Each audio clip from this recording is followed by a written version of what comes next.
বৃষ্টির কারণে মাল নাই তো, এই যে জমিটা মনে করেন এই শাকটা পানির তলে, এই জন্যে শাকে নেই, দাম দিয়ে কি করব, মালই পাওয়া যাচ্ছে না। আগে তো বেগুন, আলু, পটল এগুলো সব 30 টাকা 40 টাকার মধ্যেই ছিল, কিন্তু গত 1 মাস থেকে এগুলোর দাম ডবলের থেকেও বেশি, 70 টাকা 80 টাকা নিচে কোনো সবজি নেই। সত্যি বলতে এখন আমাদের মতো মধ্যবিত্তদের তো জীবনের কষ্টের সীমা নেই, অস্বস্তি তো আছেই। বাজারে 500 টাকা নিয়ে আসলে 1000 টাকার খরচ জোর করে হলেও নিয়ে যাওয়া লাগতেছে, কিন্তু বাকি দিকে তো ঘাটতি আছে। সংসারে তো খরচ একটা না, খরচ অনেক দিকেই আছে, ছেলের পড়াশোনা, হ্যাঁ, লিভিং কস্ট তো টোটালটা হিসাব করতে হয়, যেখানে 20,000 30-25,000 টাকার মধ্যে এখন সংসার চালানো যাচ্ছে না। কাঁচামরিচ 1 কেজি, আর আপনার পটল কিনছে 1 কেজি, এই তিনটা মিলে 100 টাকা।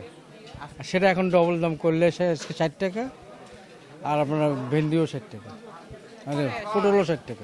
কম ছিল, আজকের বাজারে বেশি। আমদানির ওপর, হ্যাঁ, যে কোনো কাঁচামাল আমদানির ওপর হয়, বেচা কিনা হয়। হ্যাঁ, বৃষ্টির কারণে আমদানিটা কম হয়েছে, ওই কারণে বেশি।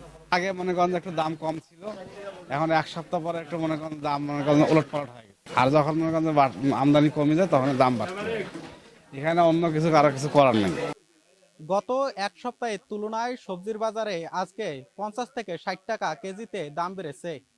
তবে আমদানি কম হবার কারণে এ দাম বৃদ্ধি পেয়েছে। ব্যবসায়ীরা বলছেন ঘন ঘন বৃষ্টির কারণে দাম বাড়তে শুরু করেছে, তবে আবারও বৃষ্টি কমিয়ে গেলে স্বাভাবিক হবে সবজির বাজার। রংপুর সিটি বাজার থেকে আরিফুল ইসলাম, বাংলা নিউজ 24, রংপুর।